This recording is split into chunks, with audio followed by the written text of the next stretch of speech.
Hello, everybody, and welcome to episode 12 of the Barkin Boys podcast. Today we have, at least on my end, is spontaneous human combustion and two other fun topics from our other co-hosts.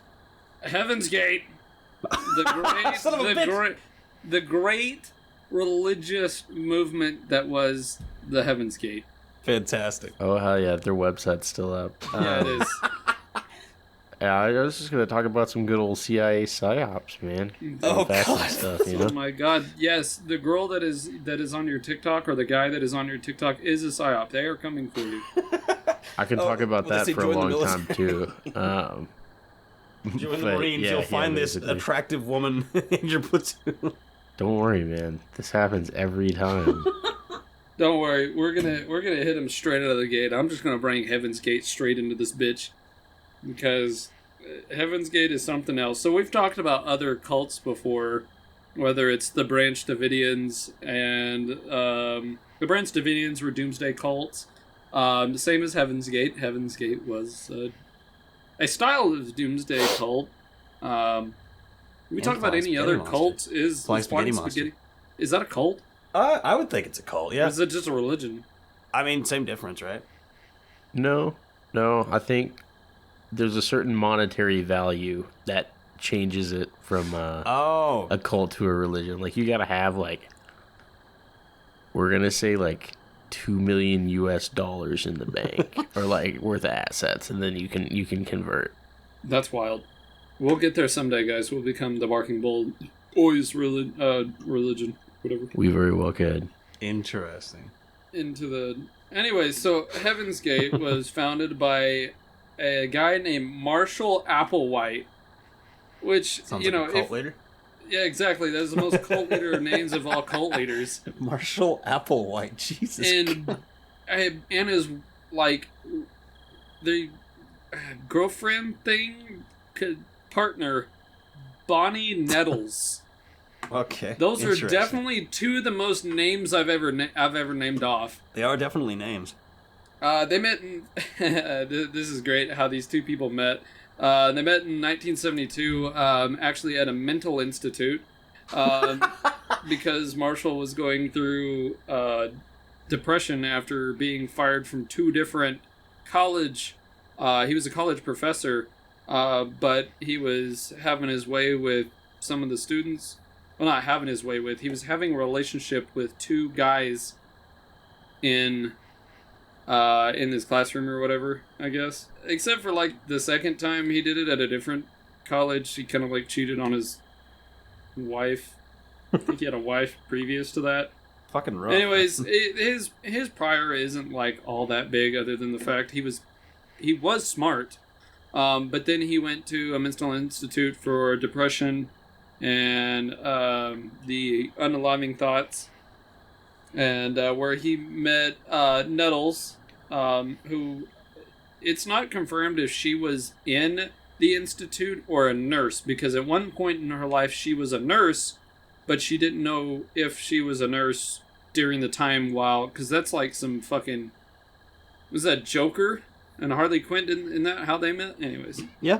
Sounds about right. I think Harley Quinn was she was the one. Yeah, she was the one who was trying to help him. Oh yeah, that's right. And he was Yeah, like, "Oh, hey, let's let's not though. Here, you're kind of cute. Let's bounce.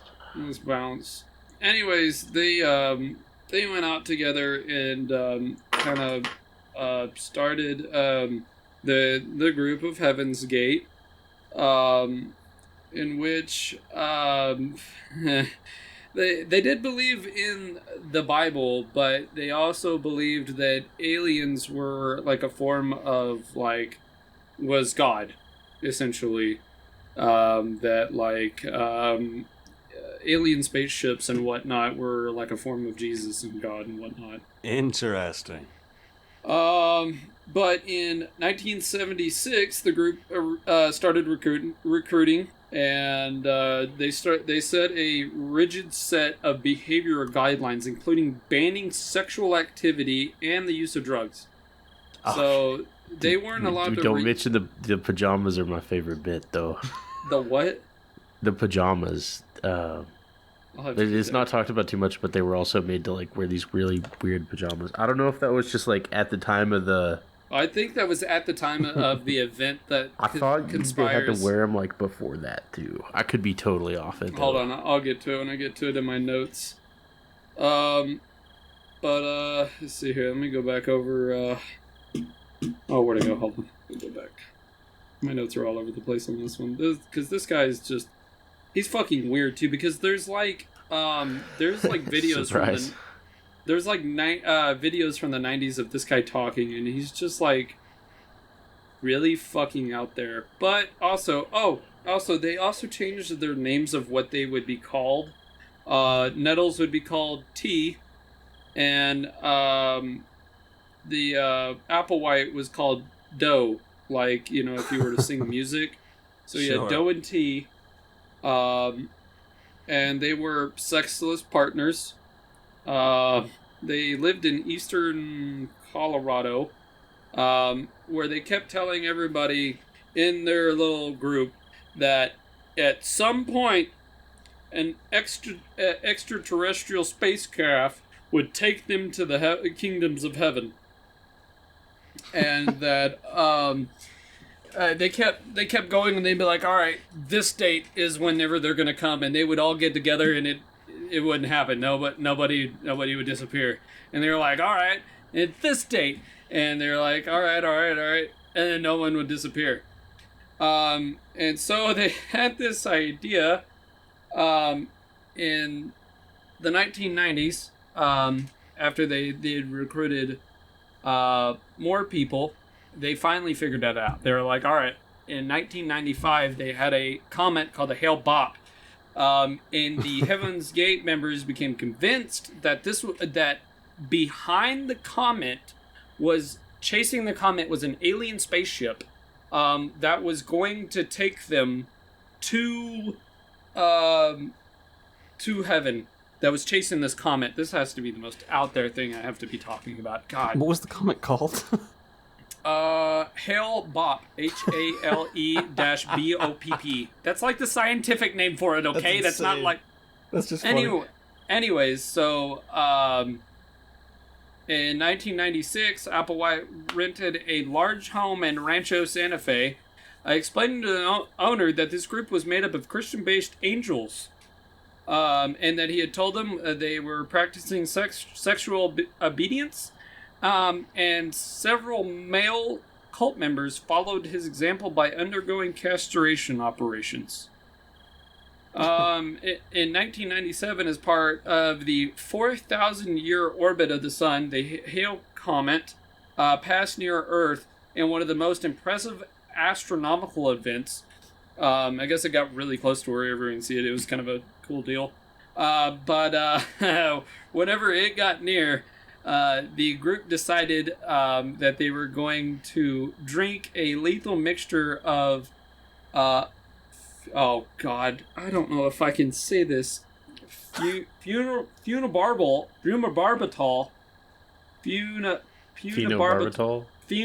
and vodka, and then they would just lay down on the floor, and they were hoping to leave their vessels or their bodies and enter the alien spacecraft and pass through Heaven's Gate into a higher existence. 38 people were pronounced dead in this cabin. To which they, I don't know, they could have gone through the gates of heaven, but... Hey man, you just simply weren't there, alright? I wasn't. Make that claim. So, some fun points. Marshall Applewhite, in his very early career, wanted to be a musician. He wanted to go out and he wanted to be, the next big rock star. And that didn't work. So he actually was a music professor in college. That's what he was. I wonder how many bops they have. Listen to Marshall Applewhite's private bangers. Yeah, I'm gonna sit here and listen to. And of course, their website, like Steven had said before, their website is still up somewhere. I don't. See, that's the craziest part about the little Heaven's Gate cult to me is they have a fucking website. Right? Like it's really sick that like someone is like kind of like paying to keep it alive, and Okay, we, so we can see it. It's a nice archive, but like it's so close to the modern age. They have a fucking website you can just go and visit. yeah, they were right on the cusp of it. Okay, so also Applewhite and Nettles thought they were like the Divine Two, like the I don't know, the top two in their like, I don't know, I guess they were the closest to the top. So they are the king and the queen of this cult. Yeah, well, what comes to mind is like Star Wars, the rule of two. There could be no The others. apprentice and Yeah, the apprentice and the master. No, we are cool and special, and you are normie and need to listen to us. All right, Yes, hear me out. Hear me out.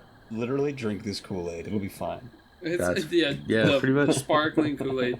Yeah, they followed Revelations really closely, of course, because Revelations always talks about the dawning, the end of time. Let's see if I got. In 1996 is when they created their website to offer readers a gate to heaven. It's the name by which they chose to. Oh man. Wow. Okay. So whenever they committed the action, they did it in 3 waves: 15, 15, and 9. There is no explanation why. They just they just kind of they went in waves. I guess it was to make sure they who did it left. But You ever watch the videos that are still up of these guys talking? No, I have not watched any of the Marshall Applewhite videos, but I'm kind of curious too. I am super curious now. That sounds Yeah, fucking here, fun as shit. hold on. He has some very disturbing facial expressions. Yeah, no, I know that's like a small thing to nitpick, but just like No, fair. he got a little something that ain't Here we That go. ain't right. behind his eyes. So here, this is a little bit more detailed actions of what transpired in 1997. 39 of members, including Applewhite, wearing black track suits and sneakers, ate applesauce laced with barbiturates and washed it down with vodka. Then they put bags over their head, purple shrouds over their body, and then laid down to leave their earthly vehicles behind. They Jesus. thought they weren't unaliving themselves. They thought of it more of they were freeing their souls. From their vessels or whatever to like reach the higher plane of existence. So it's Yeah. like Nirvana, right? The police found their bodies on March 26th, and the images of the white and black Nikes poking up from underneath the purple cloth would be burnt in the eyes of a generation. What? Jesus. There's no way. Is there pictures of this somewhere? Jesus Christ. Oh wow! Wait, hold on. They have a farewell. They have a farewell video. That is horrifying. I hate Yeah. that. Oh my god. Ew. Also, the members to wear. Anyway, patch that- bye. We had this cool concoction. So they wore patches on themselves called the Heaven's Gate Away Team, which you can see in the group's farewell video, a reference to the specialized crew that went on missions to alien planets in Star Trek. Oh man, I tell you what. Oh, okay. Well, I just found a picture of them just loading people into the back of a box truck. Jesus. Okay. That's the shuttle. Get in the shuttle, guys. Yeah, get in there. We're leaving now. Apparently the cult is still active with a couple of there's still apparently Heaven's Gate members still out there somewhere. I don't think they're on the whole. Here, there you go. Y'all can have fun with that. Oh my god. Okay, so fun fact about the Nike shoes that they are wearing. Because they all wear the same, like, Nike high-top shoes. Marshall Applewhite's shoes sold for $6,660 on eBay. Okay. Why Some do people just love that that shit, man? What They the just fuck? love it. Like who's like, guess what? Yeah, you got the you got those Air Jordans? Oh yeah, I got me the Applewhites. I got the Applewhite 7s. I mean, like, but like, if you could just have like, I don't know, depending on how you are in like different domains or whatever, but like, say you really like murder mystery shit, you get like Right. Marilyn Manson shoes, like that'd be pretty fucking cool. Yeah, you could fucking put them in like a glass box as like here's some cool shit that I have acquired over the years. It's just a collector's item. I mean, like that I get. That's not nearly as weird as the shit these people were doing. Like, Oh yeah, fair. Because of the group all wearing these shoes, Nike discontinued the style. God damn. Yeah, no, that's fair. You want to see the light? Get onto this fucking mortal plane of existence. Come wear our oh my Nike god, shoes. dude. Well, I mean, just like imagine if they didn't, right? Like, imagine if you could go and buy the same fucking make and model, and then like you start a cult and end it in the same shoe. Like that would be. Oof, there's nothing you could do. They revitalize it to make it look like the fucking colors for the. Oh wait, hold on. Or the comet. No, Steven already sent the dude. Yeah, no, that dude, his ears, they're staring at me. Oh, good lord. But, yeah, so if anybody wants, they can go and look up Marshall Applewhite talking. Or go to heavensgate.com. Yeah, I can't believe what it's it is, still right? up. That's so insane. I think it's that. Yeah, hold on. Yeah, it's heavensgate.com. Oh my god. Oh. Okay, so their website It looks like the 90s, is yeah. straight out of the 90s, and I don't think it's ever been updated. Oh, dude. I think I can tell you why it hasn't been updated. Yeah. I don't mean to give you a spoiler here, but I think they might be dead. Oh, dude, hold on. We can order their Once again, I really don't think anybody's gonna ship it. Like, damn it. They have a book, though. They might have some ideas. Access to our online book. Of course, it has a copyright. Oh my god. Hold on, I found it. That's Hold on. insane. Okay, a brief synopsis. Oh my god, I want their book. Oh my god. One of these days. See, that would be cool shit. I don't know. If I was gonna get something that's like, if I'd be like into like murder mystery or like cult shit, then I would definitely get their books over like, I don't know, the fucking Nike 76s or whatever. I don't know. Hail Bop. Oh, that's so funny. We believe in the reality of God, His kingdom, and His Son, Jesus Christ. If we are off track in any way, we want it wow. Those are definitely some words there, bud. Those are some words. If we are some well-meaning, misguided, charismatic cult that is full of baloney, we want that rectified. However, if we are in fact in His service, we want that service brought to its full fruition according to God's will. We want only what's right in His eyes. Again, and this is in all caps. What are we to do with what we know? For sure, homie. That's These guys are. That shit sounds nuts. That is insane. It's just repeated multiple times in the book. What to do with what we know. That is so much worse. Oh, Fucking hold on. Hate that. Why? This is. I'm gonna read this last sentence. Why did T and Doe, even in the early classroom, constantly say, "You've got to get your mind into your vehicle and get control of it"? What the fuck, man? What the fuck? This same information, which is coming now as a result of above top secret government leaks, subsidizes what we knew in the beginning. This comes at a point in our own awakening when we are no longer needing for substations. Wow. Okay. Could you imagine the color pattern though on these? Sorry, I'm thinking about the fucking shoes if they released in Heaven's Gate.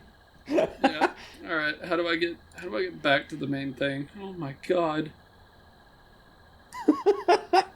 Oh man. That's insane. Overview of a mission. Hold on.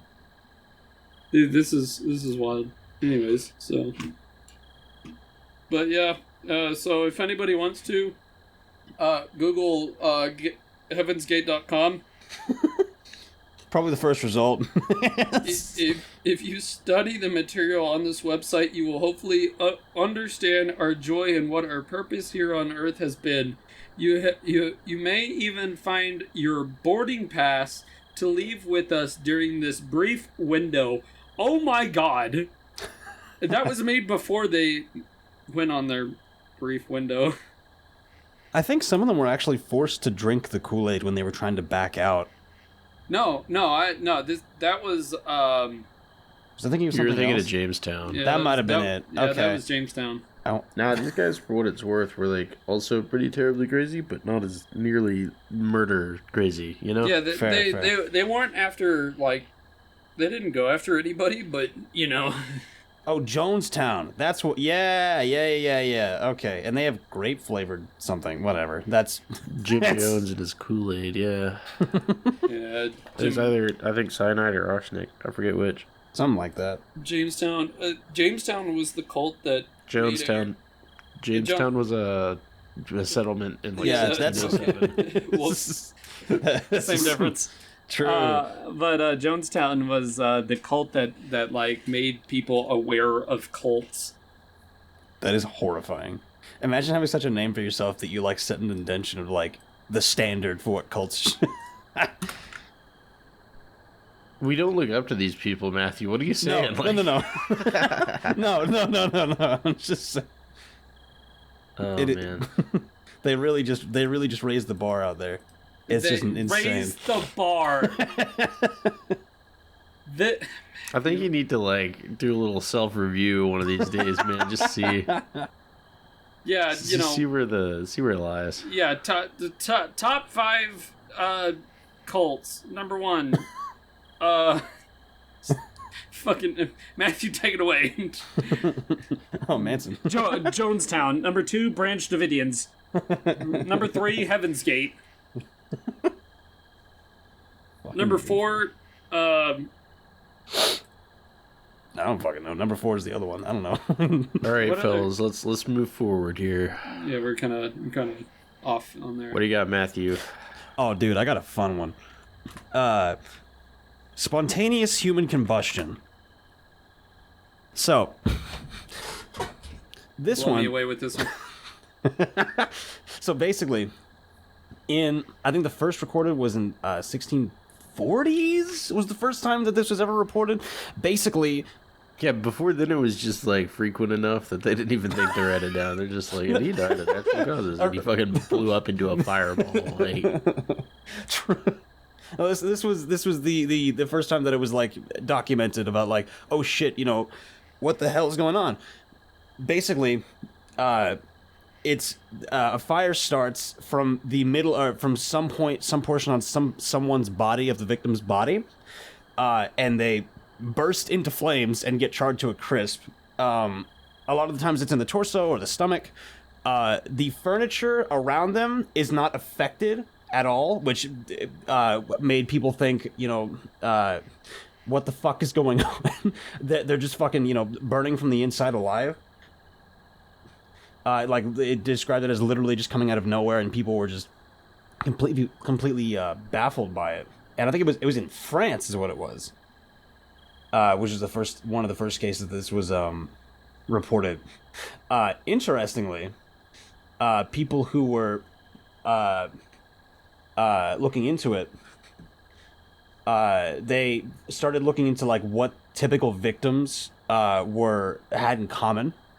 And usually it was, and I quote from one of they had a journalist look over this in the 2016, and he wrote over some of the characteristics of them, which were elderly, overweight Caucasian women who are socially isolated and have consumed a large amount of alcohol. This is feels like the some typical sort of attack. It really does. This is extremely specific. It's very specific.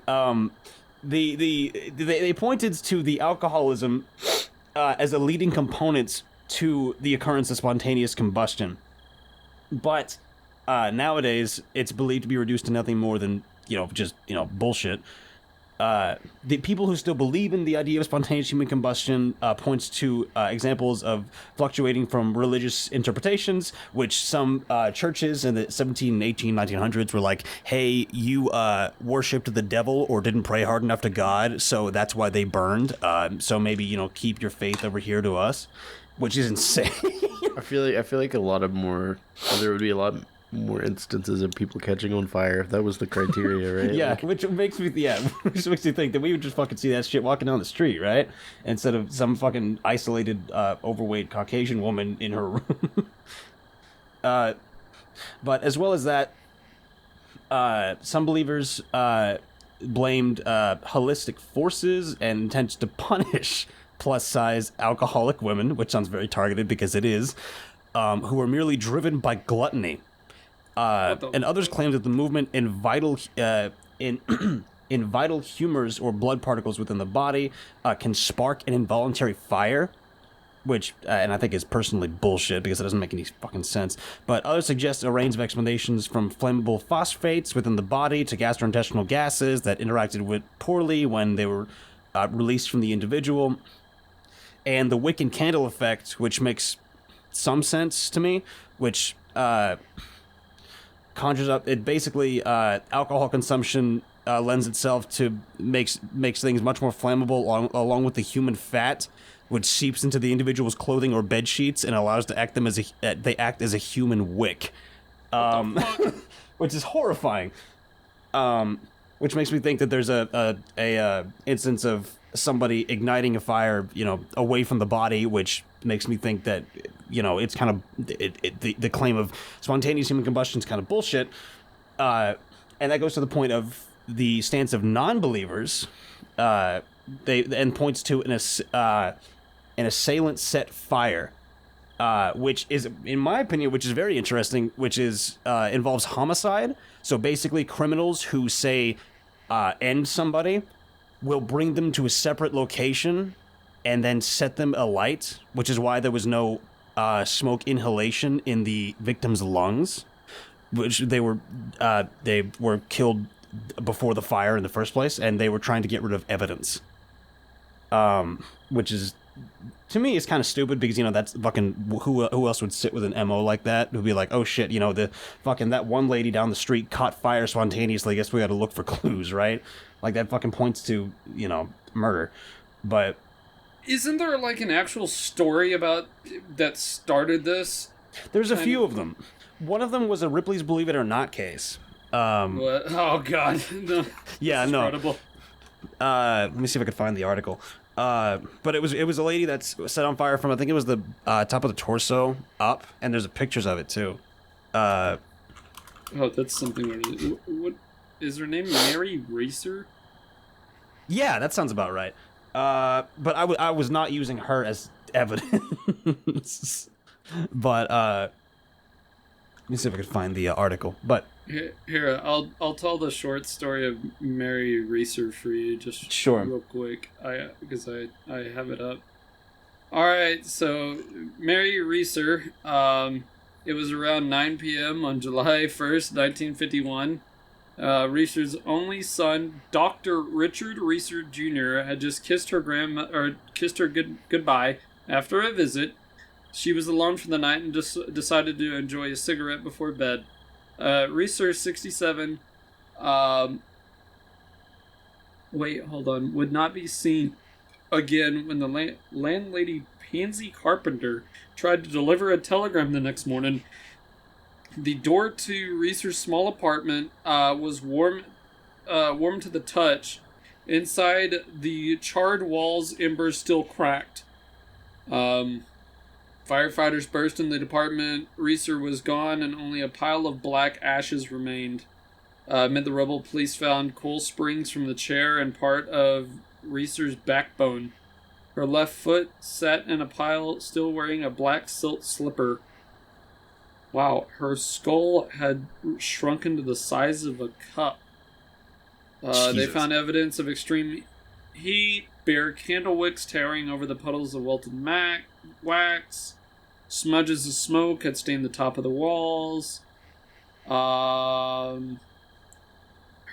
the fuck? lower down, the walls were clean and the electrical switch looked normal. Reeser's newspaper sat untouched. The sheets on her bed were still white. And they just pretty much said that she spontaneously burst into flames sitting in her chair at night.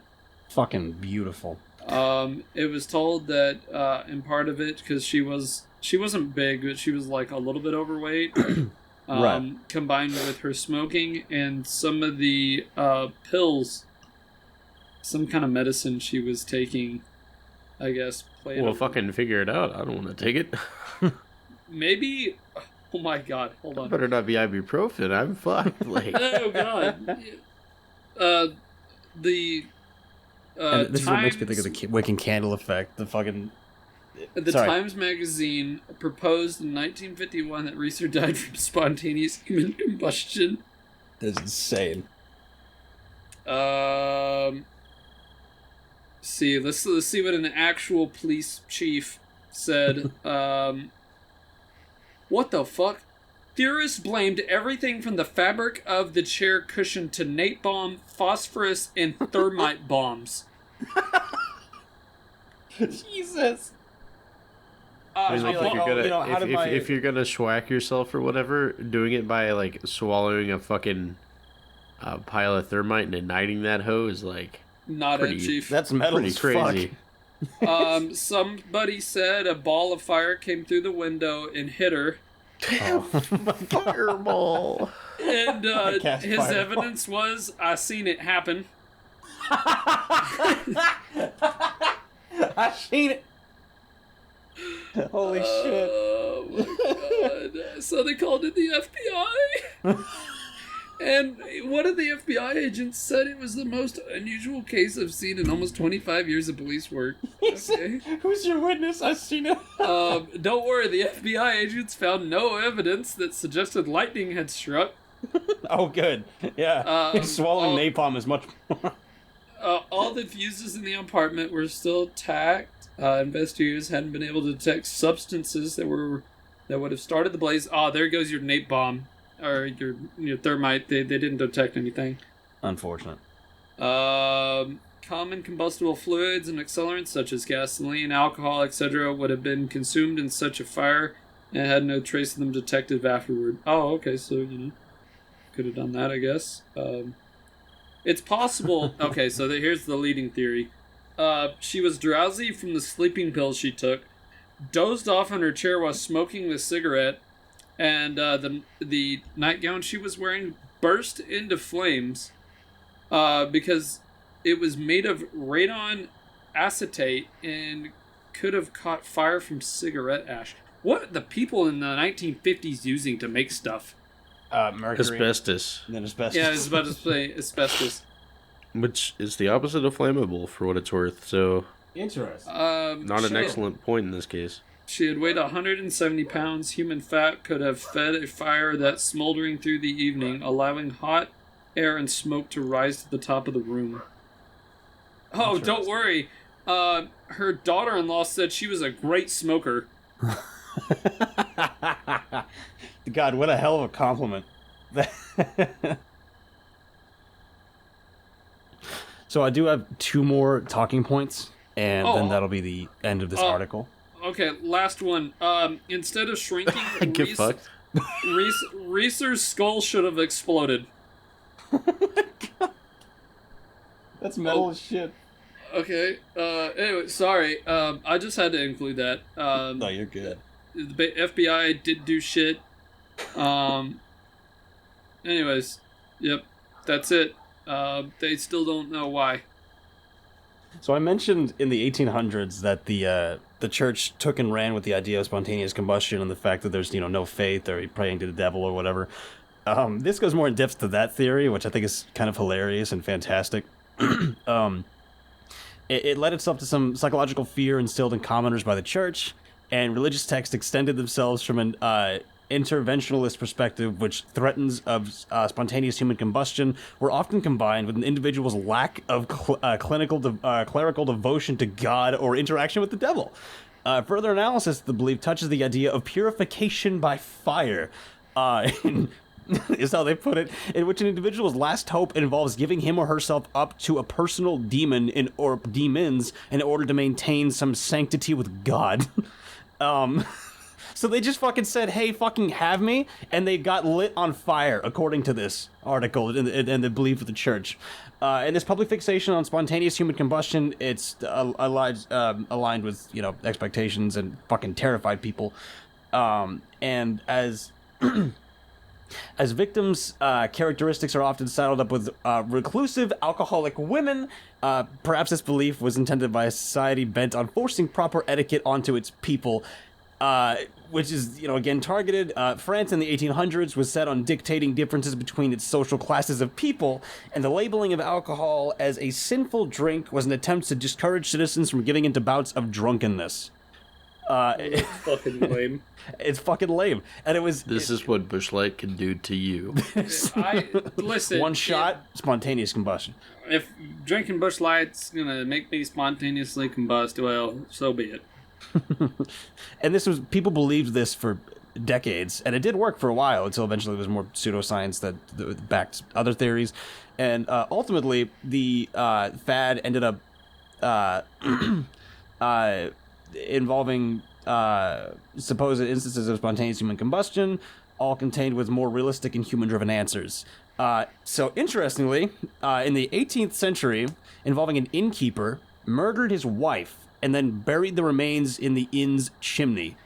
And there was an investigation, and a coroner, obviously oblivious to the innkeeper's homicidal act. That's crazy. He just did that. He just did that. He claimed that the woman's death was a direct result of spontaneous human combustion. And he took it a step further and said that he claimed that the fireplace was of some undisclosed divine origin. The fireplace just came out of nowhere? Yeah. No, he said, my wife is dead. That's insane. Spontaneous combustion. It must have come from the fireplace. And it had come to punish the wife for her overzealous consumption of alcohol. That bitch. My wife's a fucking drunk, dude, and the fireplace just took her. It's... Yeah, dude, unfortunately my wife not too long ago got diagnosed with running her fucking mouth by the doctor, so this is crazy that this happened the same week. And the transition of religious explanations to those that appear to back more scientific reasoning, which in the fucking case of the murder, is what has maintained this extraordinary belief. But the clear-cut truth resides in societal expectations, presuming a false phenomena whose current roots reside in pseudoscience. Putting all into perspective, the threat of meeting one's demise through the unknown, and rather unexpected at that, is all it needs to create some sort of explanation for slightly more tricky deaths. So basically saying, hey, it's really cool to think about, but it's most likely bullshit. But the fucking... I like it. The fucking fact that he claimed the chimney as a divine origin is just the best, dude. What the fuck? Who's like, yeah, I didn't kill her. I'm gonna go tell my wife to stay away from fireplaces. They must have a divine origin. Those and she just burst into flames. She was drinking too much. Jump out and grab you, apparently. Oh, Well, yeah. from what I understand, you didn't know, right? Like, maybe the fireplace wasn't there before that happened. It just appeared. Yeah, it just conjured itself up, or however that works. I don't know. God smited that woman by creating a fireplace. So remember, ladies and gentlemen, do not drink too much Busch Light, otherwise you may become a statistic. If you drink too much alcohol, it could be a problem. I don't think it's a statistic yet. There's like 5 cases. Like that's just odd. It's wait. The statistic is like 1 in 2 billion. You know, like. Oh yeah, true. Will it up the resale value of my house if it has a fireplace?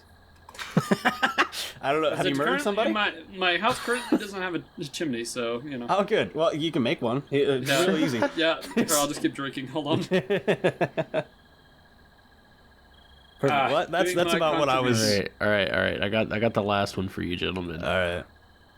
We're going to talk about the CIA, also known as the company, or the place whose logo doesn't even include any reference to the United States anymore.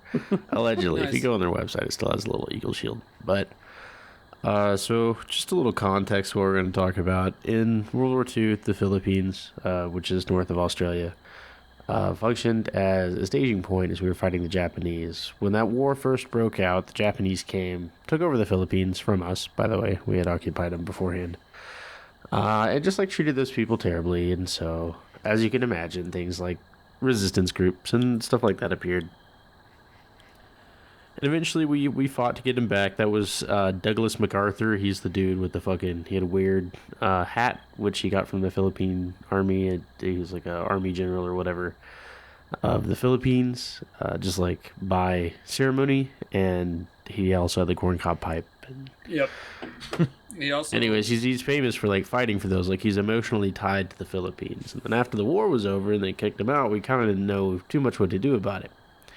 But about that time, say around 1950, in this case 1954, is when a lot of this kind of took place. But it was the 50s generally. They were starting to fall into that whole communist mindset, you know, the one we couldn't handle. Because believe it or not, people actually really did believe the domino effect back in the day, and that's the if one small country falls, the next will, the next will, the next will, and then the whole world is suddenly communism. That was the whole Red Scare, so better red than dead stuff. Yeah, a big part of it, better dead than red, I think, is what they said. Well, I changed it, but, you know. I mean, you say that, but also they starved, so, like, it's kind of what it is, but... Okay, yeah, better dead than red. Alright, anyways. I can just, like, yell out Liberty Prime quotes all day. It's some of my favorite propaganda, but... So... they were having this little insurgency that was still in the Philippines, and it was kind of like a relic of the war against the Japanese, but also now they were kind of fighting the Americans for the reason of, hey, maybe we want to be communism, right? And so the U.S., the CIA specifically, sent this guy, Lieutenant Colonel Edward G. Lansdale, hereto referred to by just Lansdale. And he was sent in these guerrilla fighters called the Hukbalahap, or the People's Army Against Japan in Tagalog, the local language. We're going to call them the Huks. So, the Huks were, like, fighting and being rebels and doing what rebels do, you know. The populace was, like, pretty friendly to them and whatever. So this Lansdale guy, he has a background in, like, advertising. And so he's like, well, maybe we can do something a little different against these guys. And therefore started the first widely used, condoned by the U.S. government, psychological warfare operation in the modern age. Nice. And you've probably heard of this, and we'll kind of get into it a little bit. Or I think everybody's kind of heard of this a little bit. But he gets there, he gets his boots on the ground, and he's like, we're going to fucking take over this country, right? And so the first thing he does is, like, he waits for a fucking cloudy day. I mean, like, he probably stays there for a while.